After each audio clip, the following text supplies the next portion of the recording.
The galaxy voted to exile Earth. Humanity smirked and walked away. Part 1. The Vote. The chamber of the Galactic Conclave was the biggest room in the known universe. It floated in the cold space between two dying stars, held in place by engines that had been running for 400 years without stopping.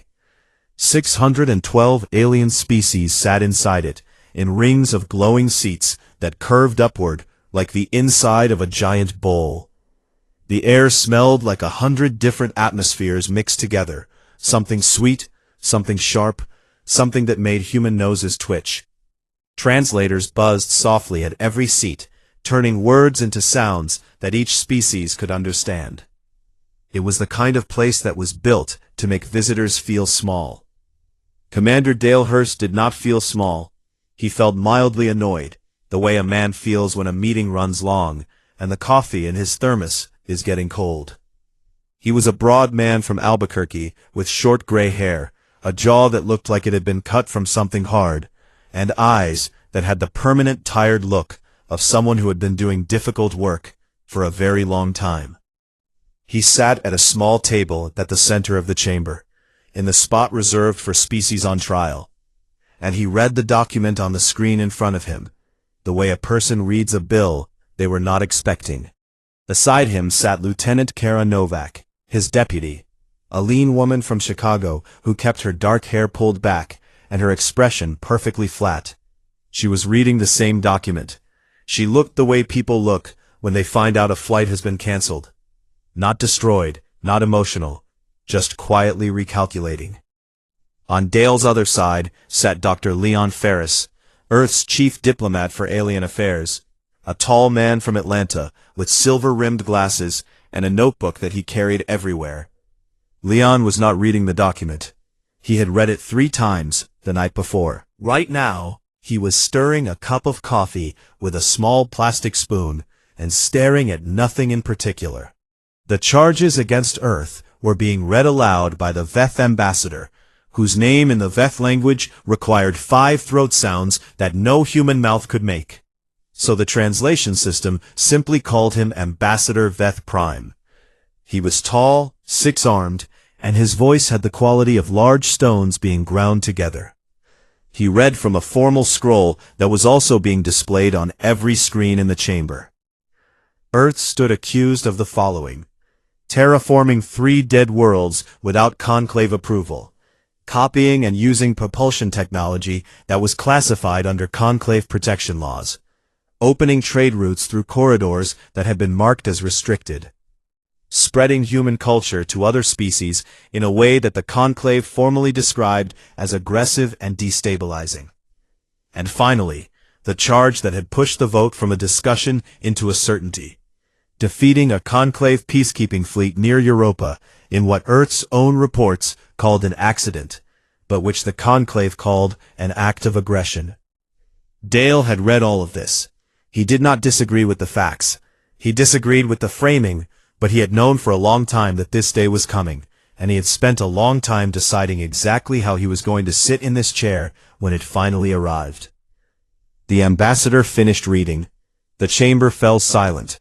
It was not a normal silence. It was the silence of 600 species holding their breath, waiting for the humans to start talking, to argue, to apologize, to plead, or to threaten. There was a long tradition in the conclave of the accused making a long speech at this point. Some species had been known to go on for days. Dale waited exactly long enough to make the silence uncomfortable. Then he looked up from the screen, glanced at Kara, glanced at Leon, and turned back to the ambassador. "Okay," he said.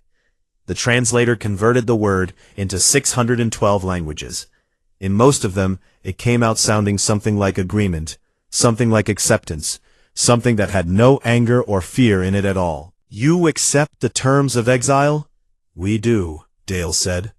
Another silence, longer this time, stranger. The ambassador had a follow-up prepared for every possible response. He had a response for anger. He had a response for legal challenges. He had a response for requests to delay the vote. He did not have a response for this.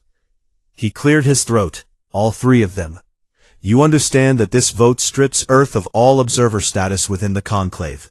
Human vessels will be prohibited from conclave space. Human citizens found beyond the exile boundary will be subject to immediate detention. This sentence is permanent. We understood it the first time, Dale said, without sharpness. He picked up his thermos and unscrewed the cap. Kara stood up from her chair. She picked up her bag. Leon closed his notebook, capped his pen, and finished the last of his coffee. He set the empty cup on the table with a small, gentle click that echoed slightly in the enormous silent chamber. Together, the three of them walked toward the exit door at the far end of the room. They were not rushing. They were walking the way people walk when a long and pointless meeting has finally ended and they are ready to go home. Their footsteps were the only sound in a chamber built for 600 species. At the door, Dale paused. He turned around and looked back at the chamber, at the 600 rings of seats, at the 612 delegations, at the glowing screens still displaying the terms of Earth's permanent exile. He gave the room a small nod, the kind a man gives when he is leaving a restaurant that was fine, but that he does not plan to return to. Then he walked out. The door closed behind him with a soft hiss of pressurized air. For a long moment, nobody in the chamber said anything. Several delegates later reported that they had felt something in that moment, something they struggled to name. It was not the satisfaction they had expected to feel. It was something else, something closer to the feeling of hearing a strange sound in a quiet house at night. The feeling of not being sure whether something important had just happened, and not knowing what it was. The Kasari Guild delegate leaned toward the Hiran delegate beside him, and whispered something in trade language. The translation came out roughly as, "Why do I feel like we made a mistake?" The Hiran delegate did not answer. He was watching the closed door. Down the long corridor outside, the footsteps of three humans faded and disappeared. And somewhere in the cold dark between the stars, something that had been waiting quietly for a long time began, without any announcement, to move. The galaxy voted to exile Earth. Humanity smirked and walked away. Part 2. The Silence Before the Storm. The celebration lasted 11 days. Across 40 worlds, news channels ran the footage of the human delegation walking out of the conclave chamber. They played it over and over. 3 small humans, a table, a thermos of coffee, and a door closing. Political voices on a dozen planets called it the greatest moment in conclave history.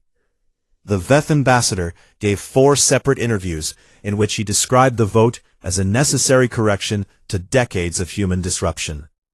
The Kasari Merchant Guild held a quiet dinner to mark the occasion. The rare mineral markets moved immediately, climbing as traders calculated what it would mean to have humanity removed from competition in the outer trade lanes. On Earth, nothing happened. No statement, no press conference, no emergency session of the United Earth government. No angry crowd scenes, no protests outside embassies. The alien news agencies that had correspondents based on Earth filed reports describing a planet that seemed, from the outside, to be doing nothing at all. This was more unsettling than any reaction they had prepared for. On the 9th day, the Pale Chorus, the Conclave's intelligence division, a network of analysts and signal readers spread across 100 systems, filed their first formal report on post-exile Earth activity. The report was 60 pages long, and its conclusion was 4 words. Intent remains completely unclear. On the 10th day, a woman named Donna Platt walked up to a microphone in a medium-sized press room in Geneva and read a prepared statement from the United Earth government. Donna was the deputy press secretary, a composed woman from Cincinnati with reading glasses and a steady voice. She read the statement without drama, without pausing for effect, and without taking any questions afterward. The statement said, in full, that Earth had received the Conclave's decision, had reviewed it carefully, and would be proceeding accordingly. That was it. Proceeding accordingly. The alien news agencies translated the phrase into their respective languages, and found that in most of them, It meant nothing specific. It was the kind of sentence that governments put in documents when they want to say something without saying anything. But the pale chorus analysts, who were paid to read between lines, stared at those two words for a long time and felt a mounting unease they could not fully explain. What was happening on Earth during those first 10 days, and in the weeks that followed, was not visible from the outside. It was not dramatic. It was not the kind of thing that looks important until you already know what it is. Engineers at the Bureau of Outer Infrastructure were filing revised project proposals for 3 different deep space construction programs. The proposals had been sitting in queue for review for 2 years, held back because they technically overlapped with conclave-managed zones. Now those restrictions no longer applied. The proposals were approved within 48 hours, all 3 of them, and the first supply ships were rerouted the same week. At the Department of Trade and External Commerce, a woman named Paula Grant, who had been working quietly for 4 years on what her colleagues called the Shelf Project, pulled her files out of the archive and started making calls. Paula was from Denver, patient and precise, and she had spent 4 years building a complete alternative trading framework for Earth. Routes, pricing structures, currency exchange agreements, everything that had never been used because Earth had never needed it. Now, she needed it. She started her first call at 6 in the morning on the 11th day after the Exile vote, and she did not stop until she had spoken to 37 independent trade contacts in species and systems that existed entirely outside conclave authority. By the end of the first month, those conversations had become contracts. Meanwhile, the military situation was being handled with the same quietness. There were no war councils, no emergency mobilizations. A man named Colonel Ray Sutton, who ran Earth's long-range strategic division from an unremarkable office building near Brussels, spent the first 2 weeks after the Exile vote doing something that looked, from the outside, like routine administrative work. He was reassigning ship postings, moving vessels, not quickly, not loudly, the way you rearrange furniture in a room, thoughtfully, without announcing it. The ships that moved were not warships. They were described in official documents as multi-purpose exploration and infrastructure platforms. They were very large, they were very well built, and they ended up, over the following weeks, positioned at every natural corridor and gravitational shortcut between human space and the outer territories that the Conclave also claimed to manage. They just sat there, not blocking anything, not threatening anything, just present. Kara Novak arrived at the Shendrift station on day 14. The station had been registered as a private freight depot 6 years earlier, under a company name that was technically owned by a holding company, that was technically owned by a trust, that was technically owned by nobody specific. It was the kind of paperwork that took a long time to follow and led nowhere interesting. The station itself was large, well-powered, and had been quietly upgraded over the previous 18 months with communication arrays, long-range sensors, and a conference room that could hold 200 people. Kara looked around when she arrived, checked the rooms, reviewed the equipment status reports, and then sat down at the main desk and started working. She had a list of 31 names, 31 species, small and mid-sized, most of them Conclave members who had been growing increasingly unhappy with Kasari trade dominance for the better part of a decade. She had been building relationships with representatives from each of these species for years, slowly and carefully, the way a person builds a dry stone wall. No cement, no shortcuts, just patience and the right pieces placed in the right order. She started with the first name on the list and worked through them one by one. Back in the Conclave, the Pale Chorus filed a second report on day 30. It was longer than the first one. Its conclusion was different. Instead of "intent remains completely unclear," it said, "pattern of activity suggests coordinated preparation. Nature and target of preparation unknown." The Veth ambassador read the report and set it down on his desk. He read the conclusion one more time. Then he opened his communication channel and asked his senior analyst a question he had not thought he would ever need to ask, about a species that had been formally removed from the galaxy's affairs. "How much time," he said, "do you think we have?" His analyst was quiet for a moment. "I'm not sure," she said, "that time is the right thing to be measuring." H1. The galaxy voted to exile Earth. Humanity smirked and walked away. H2. Part 4. The Reckoning. The emergency session of the Galactic Conclave was called on the first day of the 12th month after the exile vote. It was not announced publicly. The official scheduling notice described it as a routine strategic review, which was the kind of language the Conclave used when it wanted to have an important meeting without admitting that the meeting was important. But everyone who received the invitation understood what it was. When the Conclave calls a full session with 12 hours notice and marks the attendance as mandatory, it is not because things are going well. The chamber filled slowly. Species filed to their seats with less of the usual ceremony.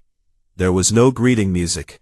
The bioluminescent seats glowed their usual soft colors, but the room had none of the energy that normally comes from hundreds of civilizations gathered in one place. It felt more like a hospital waiting room. Everyone present, everyone quiet, everyone hoping someone else would say the difficult thing first. The Veth ambassador stood at the center. He looked older than he had a year ago, which was not something that happened to his species in 12 months. He had a prepared statement, as always. He began with a summary of Conclave achievements over the previous year, which took 6 minutes. Nobody in the room was listening to him. They were all waiting for the part that came after. When he finished, a delegate stood from the inner ring of seats. It was Soros, the Huron representative, a small rust-colored being with large round eyes, who spoke in a quick high voice that the translators rendered slightly too slowly. Soros had joined Kara's network in the 3rd month. The Conclave had sent him a notice of concern about it. He had sent back a question about documentation. Soros asked, in a voice that was polite and absolutely direct, whether the session was going to talk about the trade numbers. The ambassador said the numbers were under review. Soros said he had a copy of them and would share them with the room if that would save time. Nobody objected. Soros shared them. The numbers appeared on the main display above the center of the chamber. They were not complicated. They showed outer territory trade volume over the previous 12 months. The line representing Conclave-managed trade went in one direction.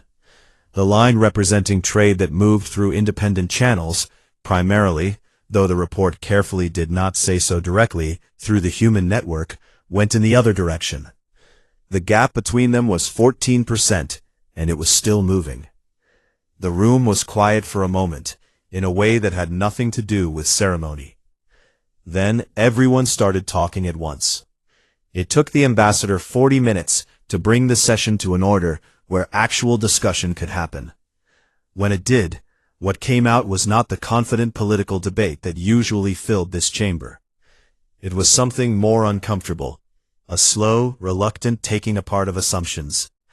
Delegate after delegate stood and said, in their own way, that things had not gone the way they had expected after the exile vote. The Kasari Guild representative said that human competition in the outer markets had not disappeared after exile. It had moved outside regulatory reach, which was worse. He did not say this with anger. He said it with the tone of someone reporting a flood that started while they were watching from a window and assuming it would stop. A delegate from a small species called the San said that her people had been receiving infrastructure support from the human network for 4 months. It was good support, better than what the Conclave had provided. She was not saying this to be unkind. She was saying it because it was true, and she thought the chamber should know. 3 other delegates said similar things, not with satisfaction, with the awkward honesty of people in a room where pretending has stopped working. Then the pale chorus director stood up. His name was Oren Veth, no relation to the ambassador, and he had the careful, measured delivery of someone who had spent a career saying true things that people did not want to hear. He presented his division's 12-month assessment in plain language, without softening any of it. Earth had, in 1 year of formal exile, established an independent trade zone covering a larger share of outer galaxy commerce than the Conclave's own outer territory. They had settled 6 new planetary systems, all outside Conclave jurisdiction. They had built a shipyard near Harrow's Landing that was producing a class of vessel that the Pale Chorus had no category for. Not warships by any formal definition, not freighters either. Something in between that seemed designed to be many things at once. They had concluded mutual support agreements with 9 species that had no previous relationship with Earth. And they had done all of this without issuing a single hostile statement, making a single demand, or raising a weapon at anyone. They are not fighting us, Orenveth said. They are not trying to hurt us. They are doing something more difficult to respond to. They are building. Everything they are building is better than what we offered them. And the species in our outer territories are noticing. He paused to let that settle. I want to be very clear about one thing, he continued. This is not aggression.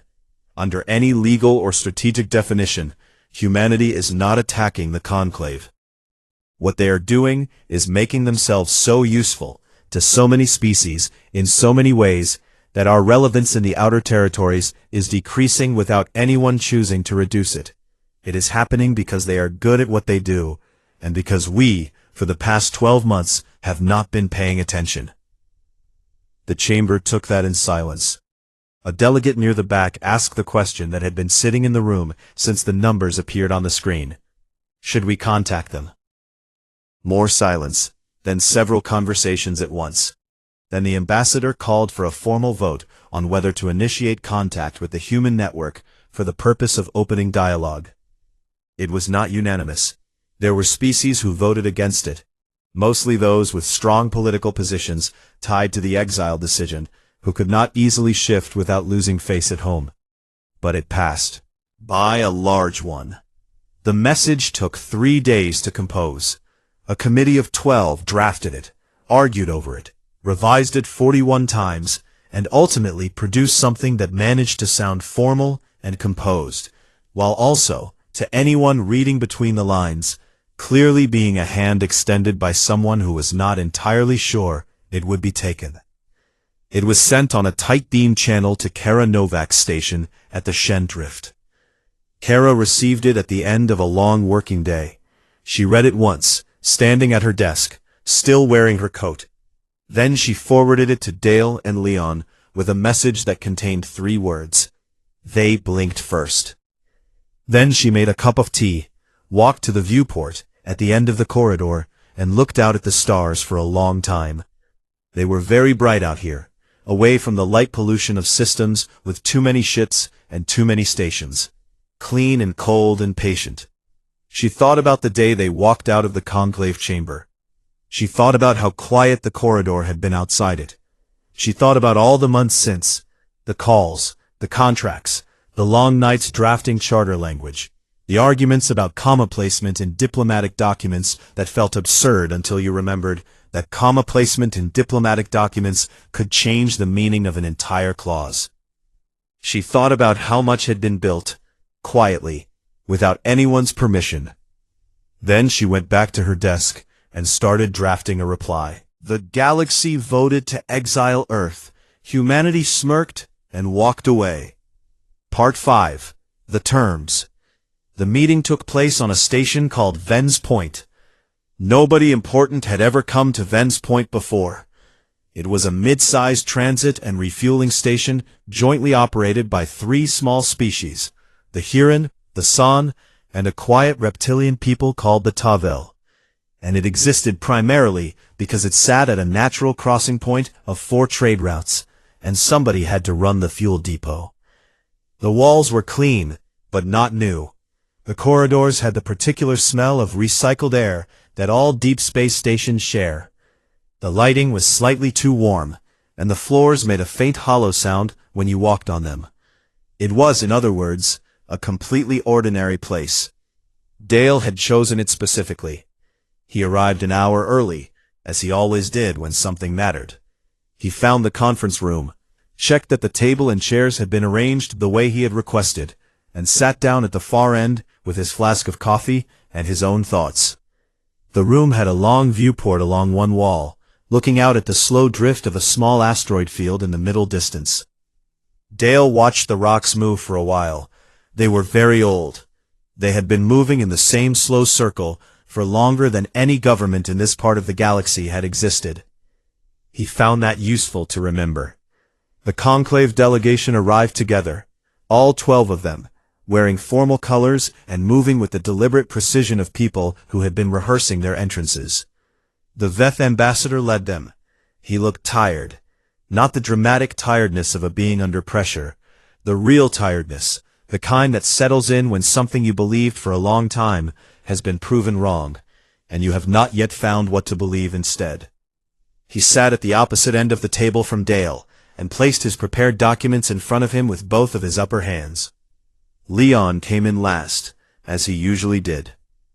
He pulled out his chair, sat down, opened his paper notebook, clicked his pen, and looked at the ambassador with the expression of a man who is genuinely curious about what is about to be said. The ambassador made his opening statement.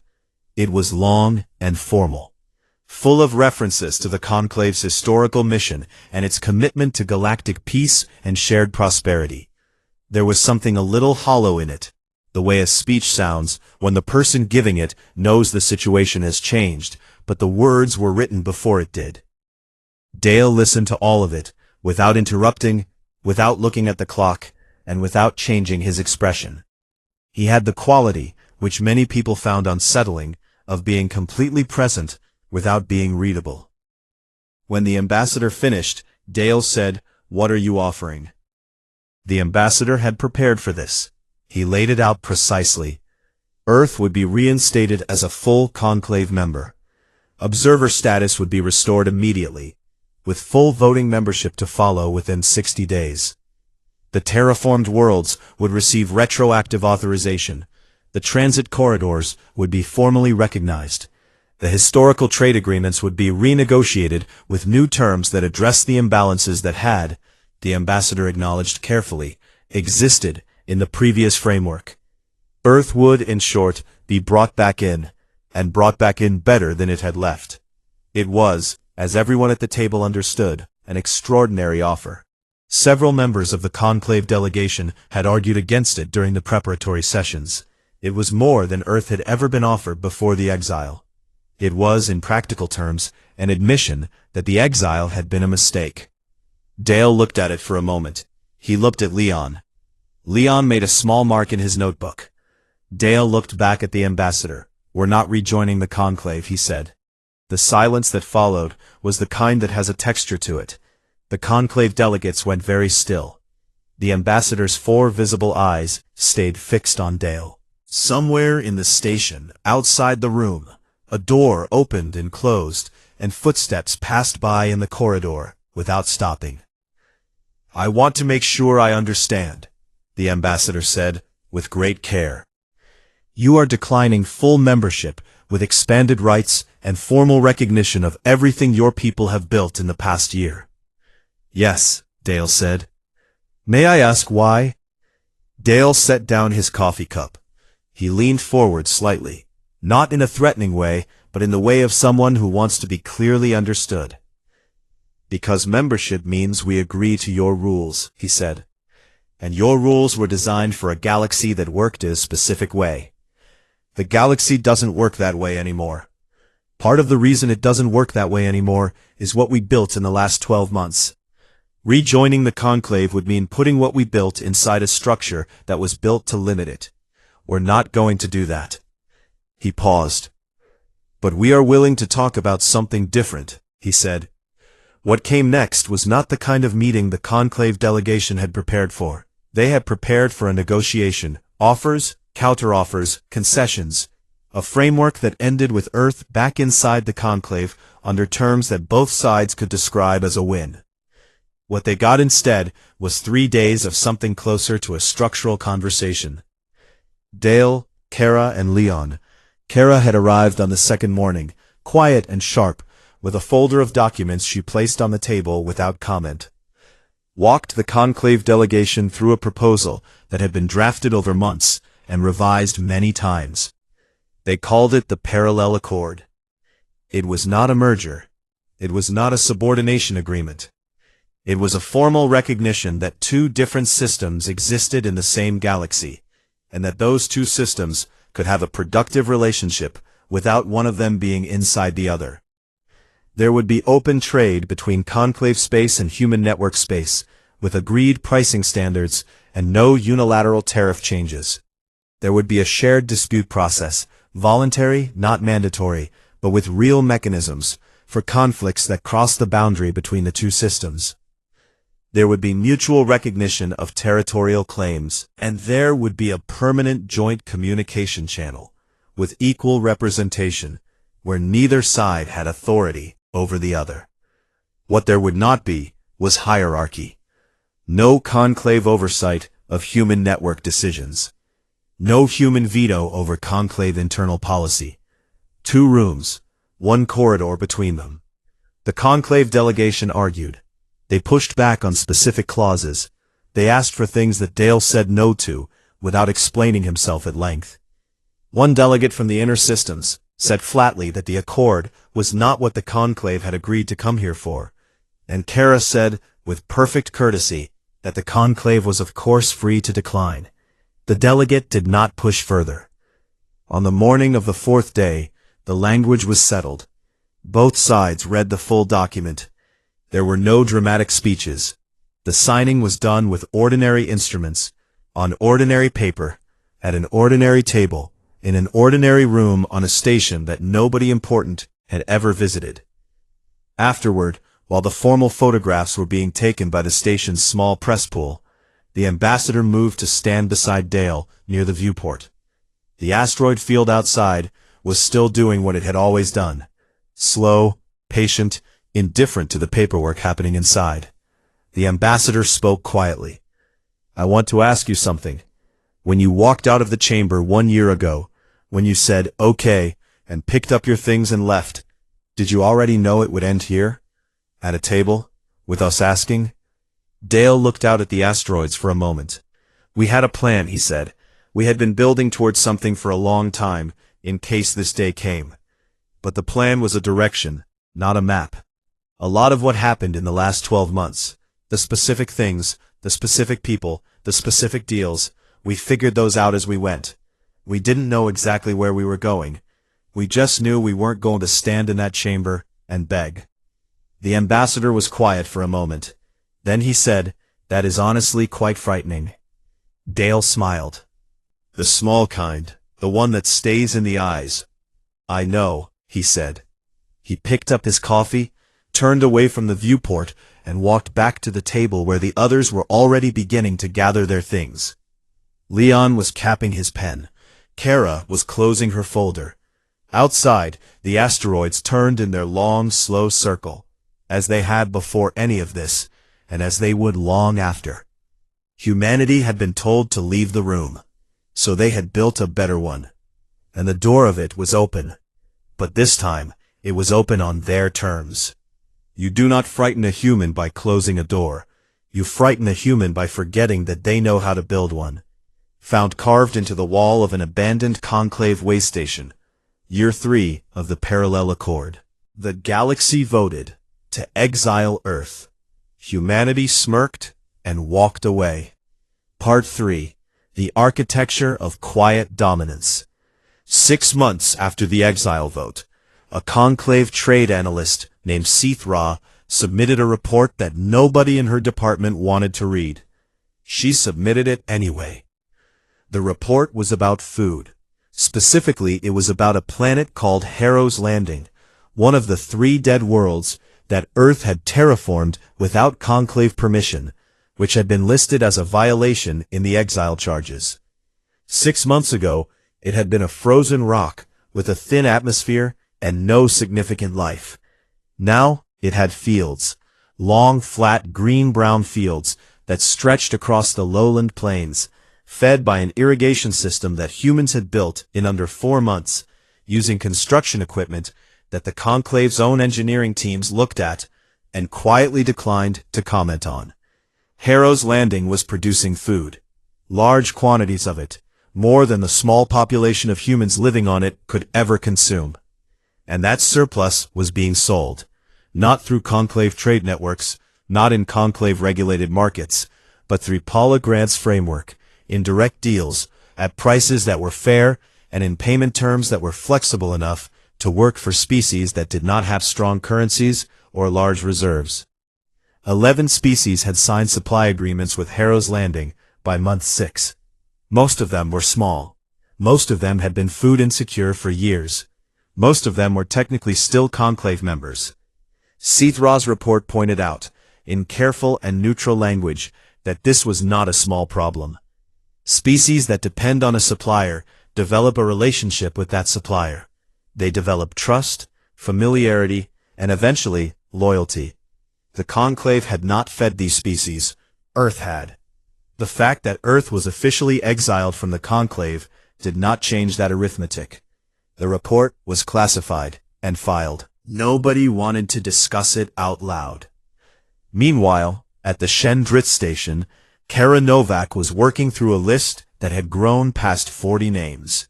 The thing she was building did not have an official name yet. When journalists from independent species asked her about it, she called it a conversation. When diplomats pressed her for a formal definition, she said it was a framework for mutual recognition. When the Pale Chorus intercepted one of her messages to a Hyran delegate and asked their translation team what it meant, the translation team said it most closely resembled a phrase meaning, a room that nobody owns, but everyone can use. The founding document was 20 pages. It had no flags, no anthem, no capital city, and no supreme authority. What it had was a set of principles, clear, simple, and deliberately unlike anything the Conclave had ever produced. Members could trade freely with each other. Members could ask for help, and other members could choose to give it. No member could tell another member what to do inside their own territory. And no vote, no matter how large, could remove a member. Once you were in the conversation, you stayed in it as long as you chose to. That last rule was not an accident. Every delegate who read the document noticed it. Several of them, in private messages to their home governments, said the same thing in different ways.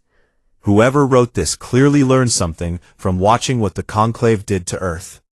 In month 7, a Kesari patrol cruiser encountered one of Ray Sutton's repositioned vessels near the entrance to the new human transit corridor. The Kesari captain was a seasoned officer who had handled dozens of boundary disputes in his career. He knew the protocols. He opened a communication channel and informed the human vessel that it was operating in a restricted zone and needed to withdraw. The human vessel's captain, a man named Gary Webb, came on screen. Gary was from Portland, with a round face, a very calm voice, and the particular manner of someone who has no intention of doing anything, but who is also not going to move. He explained that his vessel was conducting maintenance in open space. He noted, politely, that the corridor itself was located outside any formally agreed Conclave boundary, since the boundary agreements had been made with Earth as a Conclave member, and Earth was no longer a member, which created a certain interesting legal gray area that Gary said he would be happy to discuss at length if the captain had time. The Kesari captain did not have time. He filed a formal complaint. The complaint was assigned a case number. Gary went back to his maintenance. The corridors stayed open. The most important thing Kara built was not political, and it was not military. It was something quieter. Over the first 6 months, she had been carefully connecting species to each other, not just to Earth, but to one another. A Huron mining operation that had surplus metals got connected to a San engineering group that needed them. A Thorish water processing technology got shared with 3 different species who had been buying much more expensive Kesari solutions for the same problem. Two species who had 100-year-old territorial disagreement sat down in Kara's conference room because she personally asked them to, and because she had spent months building enough trust with both of them that they would listen to her, and resolved it in 4 days without the conclave arbitration process that would have taken 11 years. Word spread. It always does. By month 8, there were 44 species in the conversation. Several of them were formally still conclave members. The conclave sent notices of concern to each of them, using careful legal language that essentially meant you may be violating your membership terms. Most of them acknowledged the notices. Several wrote back with questions about exactly which clause was being cited, and requesting documentation going back to the original membership agreement. The conclave's legal department found itself suddenly very busy. The Pale Chorus, meanwhile, had stopped filing reports with forward conclusions. Their reports were now very long, and their conclusions were full of words like accelerating and self-reinforcing and difficult to reverse. One analyst, a quietly respected woman who had been with the division for 30 years, submitted a personal memo to the director that said simply that the conclave had made a foundational error in its model of how humans behaved. We assumed, she wrote, that exile would function as punishment. We assumed humans would experience removal from our systems as a loss. We were wrong. They did not experience it as a loss. They experienced it as space. The director read the memo twice. Then he wrote in the margin, in his own hand, "Tell me what that means for us."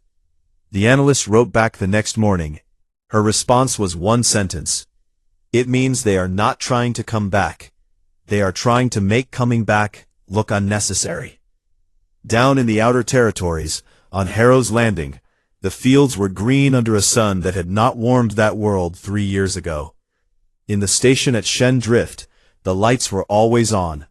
In the quiet corridors of space between stars, large unnamed vessels sat and waited for nothing in particular, going nowhere, doing nothing that could be called a threat.